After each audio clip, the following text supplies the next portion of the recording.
tàu gal iza nin ha trong bè Krista si pai ho hat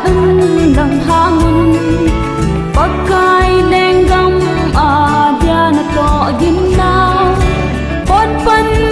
tong zingun Krista zalun kay ma Krista to thing pela ki khen pe tha chu ka hita kai hin na zong hi pakai adia hinga ka hita ki thei te na lam ma thim lo vin bang zing zing ngun mu van lai bang cha i thao tha se mu hitin i khang hoi lai pa kai na tong u te ei ma Krista to thing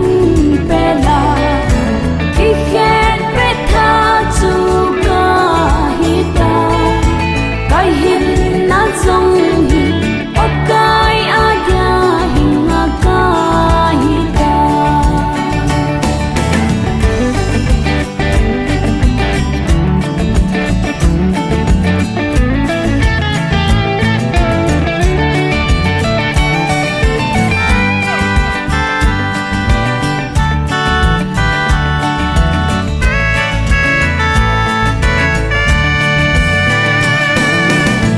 to chan nu hi Krista ki pa na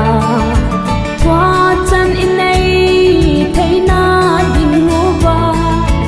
mang thai ta lo ding ban kho pi the nga pakai zin i